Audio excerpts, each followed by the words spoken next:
How's it going, everybody, and welcome to episode 260 of Master My Garden podcast. Now, this week's episode is out on the 24th of January, and I'm recording it, a few days before that, and there is a forecast of quite a significant storm here in Ireland. So, as you're listening to this on Friday, the 24th of January or afterwards, I hope that the storm hasn't been too bad, that your tunnels, your gardens haven't been too badly affected, and that everybody's safe and well after it. It's talked about being a very significant storm, and there's talk of winds, the likes of which we haven't seen in Ireland before. And we're a windy country generally, but some of the gusts and speed gusts that they're talking about certainly are not common here. So yeah, it sounds like it's going to be an interesting few days, and fingers crossed, polytunnels, glass houses, and so on don't get too badly affected. As I say, there's no point in giving advice on what to do in that storm because by the time this episode goes out, the storm will have come and gone. So, as I say, fingers crossed that your gardens, your polytunnels, your greenhouses have sort of survived and that everyone is safe and well afterwards. This week's episode is quite a simple one. It's one I've covered before, but I want to come at it from a slightly different angle this week. And it's just talking about potato varieties. Now, the last time I covered this was on episode 209, which was back in January 24. And the reason I covered it this time of the year is that it's the time when you see all the potatoes in garden centers, online, and all the availability of seed potatoes. And I suppose it sort of raises the question as to what are the best varieties to grow. And depending on where you're listening, there'll be, certainly in Ireland, we have, no doubt, we have, a sort of a love affair with potatoes. It's a staple in our diets. It's part of our history here as well. And it's a hugely significant and important crop here, and people really have kind of strong feelings and emotions about potatoes generally, which sounds a bit weird to say, but that is the truth. Um, Variety wise, there's such a huge choice now, and the diversity in varieties over the last kind of 10 or 15 years has been, quite a bit. Having said all that, my personal favorites are still a lot of the older traditional ones. As I said, then there's regional favorites, and there's areas that certain potatoes do really well in and other areas that they don't. So I suppose my favorites list is kind of driven by what works really well around here. But there is some potatoes that do well across all of Ireland. I know some of the varieties that I'll talk about, our UK listeners probably have different ideas on them because there's certain varieties. Mars Piper, for example, is one of the, if not the most popular variety in the UK. And our US listeners, I know a lot of them are growing varieties of potatoes, many of which I've never heard of, so it's different in different regions and different places, but I'm speaking about them from an Irish perspective, from an Irish garden perspective, and hopefully there's some, common ground there that you will find useful in your own garden. The idea of this one, like last year I covered it, I spoke about pretty much, all the varieties that you would find available on the Irish market. And the reasoning for that was to, I suppose, give the pros and the cons of kind of each. And by giving the pros and cons, you kind of give people an idea of what they might like to grow. Obviously, people, they trial things, they try different ones and so on. But it's good to know of, a few kind of solid ones that kind of fit the bill. So what I'm going to do is I'm going to kind of talk about it. I am, of course, coming at it from my perspective, from my point of view, and my opinion. Yours might be totally different, but hopefully you'll find it useful. So the way I'm going to do it is, as I said last year, I spoke about almost all the varieties that you kind of would find available. And this time I'm going to kind of name what I think is the best in kind of a couple of categories. So firstly, I'm going to talk about what's the best kind of salad potato to grow, then what's the best early variety, the best second the best main crop, the best blight resistant variety because they've become hugely popular, And previously, I didn't have any experience with blight potato varieties, or blight-free varieties, should I say. But over the last few years, I've been, growing those, not exclusively, but trying to switch more or less all to blight-free varieties. Some have really impressed me, some not so much, and there has been some surprises even this year. And yeah, it'll be interesting to hear those. So to kick it off anyway, it's the salad potatoes. And salad potatoes are essentially the earliest ones that you're going to have, and they are, as the name suggests, they're used in salads. They're suitable for kind of boiling only and then chopping up and having in salads. They're they're the smaller, um, generally white skinned, and they're typically creamy or wetter inside than most of the other ones. Now that's not a taste that is, I suppose, traditional in Ireland. In Ireland, generally speaking, we would have always liked the flourier type potato, whereas the salad types are more like the European potatoes that we would have seen coming in over the years. But definitely as a salad potato, they're phenomenal. They're going to be the earliest, for your home garden, they're going to be the earliest one that you're going to be able to harvest in your garden because there's a lot shorter time to maturity, even a lot earlier than early varieties. And they're going to be, as I say, the first ones that you're going to be able to harvest and take to the table. So over the years, I've tried a couple. I have tried pink fire apple. Not madly impressed with it. It's an interesting looking potato, but wouldn't be very, in my opinion, wouldn't be very tasty. Uh, and I think when it comes to salad potatoes, there really is one standout, and that's Charlotte. And that is, in my opinion, the best salad potato that's available. And most people that grow it have phenomenal results for it. Quick maturity, lovely white skin, very clean. Because it's quick maturity, you're getting it out of the ground or out of your pots a lot earlier than any potential disease problems, occurring. So they're always clean, they're easy to grow, very successful, and yeah, an ideal, probably the best, as I say, salad potato. So for anyone that's grown in pots, then the likes of a Charlotte is a superb one to go with. Any of the salad potatoes are quite good, but Charlotte is particularly good in pots. Again, matures quickly. That's a big plus when you're growing in pots. And yeah, it's a really good, and without a doubt, in my opinion, the best salad potato that's available. Then you're looking at earlies, and there's quite a big variety of earlies here. And again, with most of the earlies, depending on where you are in the country, you're going to get them into the ground or into the polytunnel in January time. And then, in other parts of the country, it might be a bit later. St. Patrick's Day was always the kind of traditional day for getting your potatoes planted. But down in the southwest of the country, particularly, or the southeast of the country as well, where the temperatures might be a bit higher, um, then you can definitely get, as I say, potatoes planted into your polytunnel or your greenhouse in January, and that'll give you a very early crop. They're slightly longer to maturity than your salad varieties, but they're phenomenally good. And within that, then you have some really good varieties, things like Home Guard. Not a favorite of mine necessarily, but a very, very popular one. You have Duke of York and Red Duke of York, two excellent potatoes. They're really kind of older varieties, kind of heritage varieties, and traditional Irish stroke English varieties. They're yeah, really, really traditional, good quality ones. I would find that Red Duke of York and Duke of York, while phenomenally nice and tasty, they crop quite lightly, I would have thought, or they certainly did anytime I grew them. So yeah, they're really good. Orla is another very good one, Irish variety as well, and that's a good early variety. But the one I'm going to go for as the best early variety is Sharps Express. Now, the reason I'm choosing it is that a lot of these potatoes, they can be limited in how you cook them.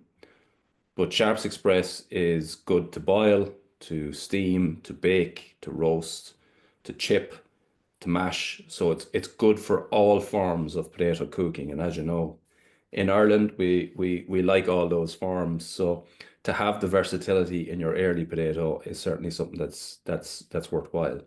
They're a long tuber or longish tuber, not necessarily a round type potato. They're kind of oval shaped potato, very, very white in color, nice purple flower. A lot of the time, you don't necessarily get the flowering before you start harvesting, but they are a really good and, in my opinion, the best early potato that you can grow. As I say, there is so many other good ones out there, and certainly when it comes to potato varieties, there's regional favorites. That typically is because traditionally certain varieties grow well in certain areas, and then as a result of growing well, they become the kind of norm or the kind of yardstick that people judge all other potatoes against.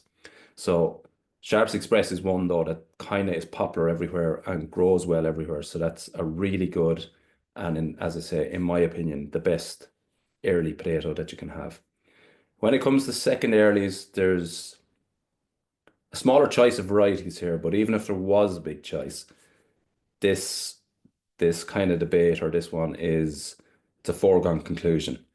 And I think most people across the country would agree with this one. The best second early, the best eating potato, in my opinion, is British Queens. And I was on a podcast with Coleman Power a couple of weeks ago, just chatting about growing your own food. And for some reason, we kept coming back to potatoes. And there was a bit of a joke in it where Coleman said that he felt that I was probably going to grow British Queens till the day I die. And I'd say he mightn't be too far wrong because it's something that I would definitely, those 2 months from the 1st of June to the end of July, when you're harvesting your British Queens, you're having your real butter with salt.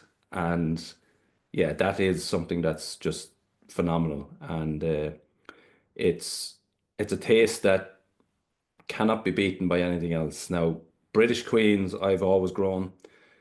A couple of years ago, there was a wet, kind of cold spring. They went into the ground a little bit too late, and they weren't quite ready to harvest when I was going on my holidays. And as any of you that listen to the podcast all the time know, they were flattened with blight when they came back, and I was, yeah, very disappointed with that. It was a really, in the space of 2 weeks, a really heavy infestation of blight, and yeah, caused some problems.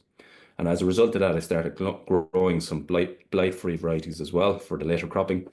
But in terms of British Queens, last year I grew them in huge containers, and they were just out of this world. They are out of this world. Typically, because they're second earlies, you will get them out of the ground, or you should be able to get them out of the grounds, provided you get an early enough start on them before there's any kind of real blight problems. So normally, I wouldn't say that it's a big issue, but sometimes they can be if you get going late, but they're a really good one to grow in pots again. So like Charlotte, like Sharps, they're very good ones to grow in pots. They're less versatile in terms of the cooking, so they are good to steam. They, but typically they're so floury that when they burst open, they're very difficult to boil, or you have to be very careful when you're boiling them because they can go to mush in the pot quite quickly. But definitely in terms of taste, they are by far the best secondary variety, and we'll see later on if it takes the crown as the best overall. And when it comes to main crop, then there's a huge choice, and I suppose main crop is one where again it's slightly later maturing than earlies or salads are the earliest. Earlies are next, second earlies after that. Then you're into main crops, and main crops are really the ones that are going to be growing and growing strongly during blight periods. So that's why, if you're growing your own at home, you need to stay on top of blight when you're doing it. And a lot of varieties are susceptible, so you have to have some way of treating or keeping them clean. And that is why over the last number of years, particularly here in Ireland, with damper, uh, warm and damp kind of summers, ideal blight weather, that blight-free varieties have become so popular. But I'm basing this on I guess, on taste and, on, I suppose, my favorites, I guess. That's the best way of putting it. And when it comes to my favorites, there is some obvious notable contenders, but the one I'm going for is records. So very, very, very similar, or I find they're quite similar to British Queens. They're slightly later. They don't burst open as much, but they're just a phenomenally good and really nice potato. They are susceptible to blight. They will definitely need treatment, or they'll need to be kept fed with seaweed as well to keep them really strong. But in terms of taste, I don't think you'll get anything, anything as nice. They're second only in my eyes to British Queens when it comes to potatoes. So as I say, there's other regional ones that do really well. I know that in certain parts of the country they don't grow records at all. Then there's Kerr Pinks grow really well in certain areas, and hence they're favorites of people. So by all means, don't be afraid to let me know if you don't agree with any of these. Other areas, they're very fond of Golden Wonders. Again, it's quite a good potato. In the UK, I know you guys are firm favorites of Maris Piper. As so every area has different things. Rooster, I suppose, has been in terms of what you'll see in the supermarkets, has been the number one selling potato here in Ireland for a number of years, and it is quite versatile. A little bit like what I said with the sharps earlier, can be used for all the different formats of cooking, which gives it that versatility. It's typically a big cropper as well, which again is why people like it. I don't grow it. I've never grown it because, to be honest with you, it's so widespread that, and it's a good potato, but the taste won't excite you or blow you away the same way as a British Queen or a record would. So it's a fine potato, not a thing wrong with it. And I would recommend that if you want to, go ahead and grow it because, it is a good potato to grow. But just in terms of having something that tastes that bit better, that bit nicer, then it's not taste-wise, I don't find it as good as, say, the records or whatever. So, as I say, loads of notable ones in the kind of main crop section. Other areas, Pentland javelins are very popular, very good potatoes. There's kind of other ones like Wilja, loads of others. There's thousands of varieties of potatoes. Some of them are popular in certain areas, in certain countries. But just for me, yeah, record. That's the kind of main crop one that I'm choosing.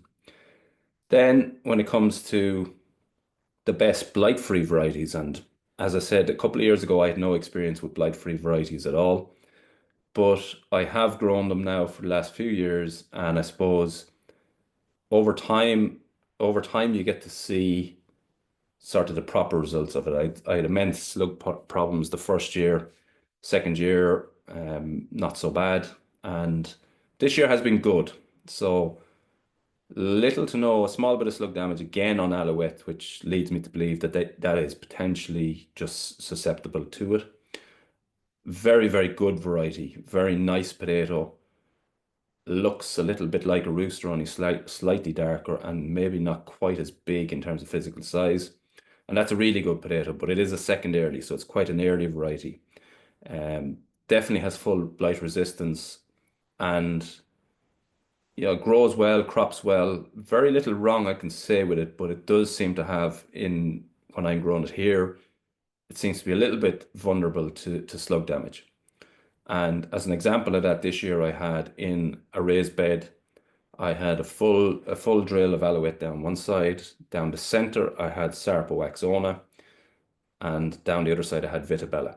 So Alouette, really nice. First to crop.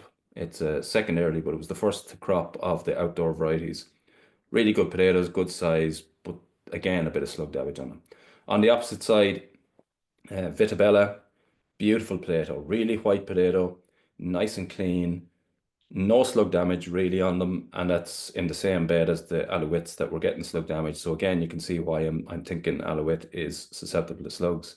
If anyone has been growing it for a good number of years, maybe you'll tell me something different, but it just seems to be obviously getting affected here for some reason. And Vitabella, a really, really good blight-free variety, and certainly one I would recommend maybe it'll be the one that I'll recommend as the best. But I want to chat to you about Sarpo Axona first. So I tried that the first year, the year that I had, really bad slug damage across a lot of varieties. And so I didn't see the true benefit of Sarpo Axona the first year. So I grew it this year in a raised bed with a row of Alouette on one side, Vitabella on the other. They were harvested first, and as they were harvested, the all the clay was earthed up onto the middle drill. Now we're up to the 24th of January now, and I'm still harvesting potatoes, Sarpo Axona, out of that bed. So the last harvest I took out was about 2 weeks ago, and there's a lot of things, a lot of really positives I can say about it.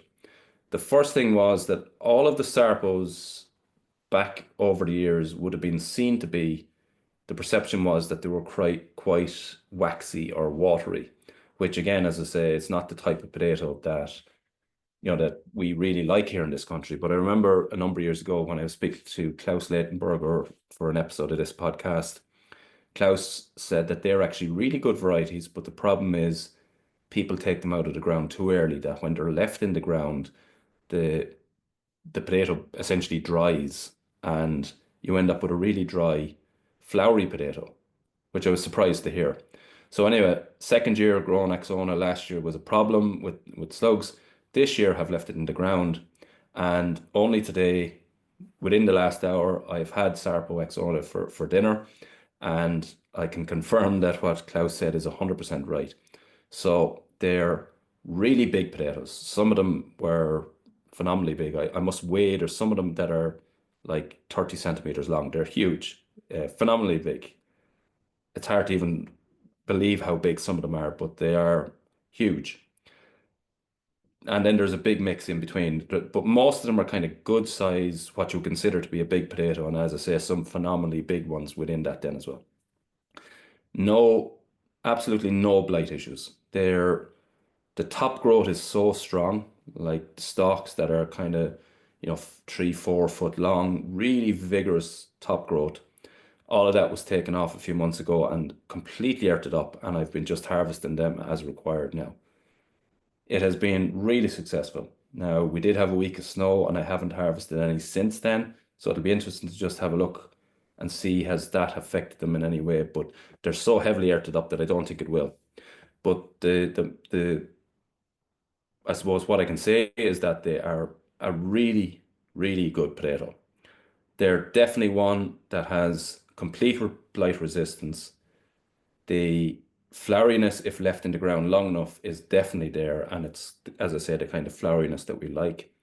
The only small, and it is a very small, downside that I would say about it is that while they're very flowery, the taste is not phenomenally good. Wouldn't have the same taste quality that, say, for example, the British Queen would, or the Record would, or even the Sharps Express would. So slightly very flowery, but slightly nondescript in the tasting of it. Um, but that's a minor downfall because every other quality of it is so good. It's certainly not what, people would have always said that all of the Sarpos are quite waxy, and that's certainly not the case. So for me, then it comes to the best blight-free. It's a toss-up then between, just on my own experience, and somebody else, as I say, might have better ones. But just on my experience, it's either Sarpo Axona or Vitabella. And given how good they are for the 24th of January, as I'm still harvesting directly from the ground, which typically you're not supposed to do, but anyway, that's the way I'm doing it at the minute. Um, Given how good they are at this stage, I think it has to shade it over Vitabella. Vitabella is a really good one, early variety that you will have harvested long before now. But Sarpo Axona, for how flowery it has become, for how disease resistant it is, for the sheer size of the potatoes, is definitely, in my opinion, the blight-free variety that I would choose. So to recap on all of those, as I say, potatoes in Ireland, it's a kind of people will have loads of opinions on it, but certainly Charlotte is, in my opinion, the best. that you can get in terms of a salad potato. Sharps Express, excellent early, and again, my choice there. British Queens, there is no choice there. That is the best potato. And if I was to give an overall potato, it would be British Queens. And yeah, I think Coleman was right. I probably will grow these and eat these till the day I die. Records then as the main crop, I give the nod on the main crop, but you certainly could give the nod there in terms of, for home growing, if you want to have, just put them in the ground and not have to do anything with them, you certainly could go for, your Sarpo Axona there. It certainly would stand up. But just in terms of taste, I'd say record. And then blight free was a close one between Vitabella and Sarpo Axona, but Sarpo Axona, in my opinion, slightly shading it. And yeah, that's only a tip of the iceberg. That's, five varieties, maybe 10 mentioned in total or 15 mentioned in total. There is thousands of varieties of potatoes, and by all means, try them. Certain ones will grow well in certain areas. You get used to what works for you and what suits you. Just from my perspective, this year I'll be growing Charlotte in pots. Depending on timing and how good or otherwise the spring is, I'll grow Sharps Express in pots, British Queens the same, and definitely Sarpo Axona gets the nod again. I don't, as much as I like them, I don't grow records because again, if you miss a week or you go away for a week's holidays or whatever, and you get a high blood pressure, it's very hard to mind them. So that's my reasoning there. But yeah, really good varieties. Other things you can be doing at the moment is, st we'll be talking next week about getting started with sowing seeds. Again, I see loads of people already sowing tomatoes and so on, and you can, and they will grow. But I've just said it before, the big thing with that is you have to have somewhere to put them. And are you going to keep minding them, keep nurturing them for the next 2 months, 3 months before you can get them out into the tunnel? So I don't see any great advantage in getting started early. You'll still have loads of time in February. So next week's episode will be a seed sowing guide for February, and we'll give you the pointer as to how to get started. But do proceed with caution at this stage of the year. There's no need to get sowing mad yet, even though we're into the new year. Everyone's getting excited for spring, but there is no panic on getting going. So other things you can be doing is, onion sets, again, be lining those up. You can still plant all your bare root, fruit bushes, fruit trees, strawberries, all of that. All of that can still be planted this time of the year. So there's loads to be doing in the garden in terms of the ornamental garden. Roses, bare root roses can still be planted. It's a great time to be planting trees and hedges still. So yeah, there's so much to be doing, so much that you can be doing. And yeah, next week's episode on the seed sowing guide for Feb, and you'll start to see as we move up through the weeks now that we'll be picking up the pace and getting going a little bit more. I have no sowing done yet. I still have a good bit of tidy up to do in my tunnel. We've had a week of snow here 2 weeks ago. Um, Fingers crossed the storm that's coming this week doesn't do any damage. But after that, then I'll be getting kind of set up, organized, all the seed lined up. Have a good few of the peas and beans, all those things ready, seeds ready. Have to do a little bit of a look through and just see what else I need. There's a few other bits and pieces that I need. Get all those lined up, get the area ready, get all the compost, everything like that ready, have everything set up. And then once we start getting into February, depending on what the weather's doing, we'll get going. And yeah, I'll keep you posted on all of that. But potatoes is definitely one you can get sourcing now.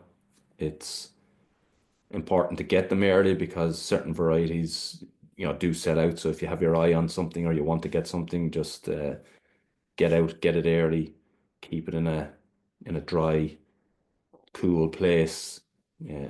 For the moment, you can start chitting them out then in a couple of weeks' time, and then yeah, get them into the ground once the ground temperature has risen high enough. So yeah, it's an episode that's as I say, I've covered it in a different kind of way before, and the reason at this time of the year to cover it is that a lot of people are looking at potatoes, considering potatoes, and wondering which varieties to go for. If you're growing for the very first time, if you're starting and you don't have much space, I'd be looking at something like a Charlotte because it's just versatile.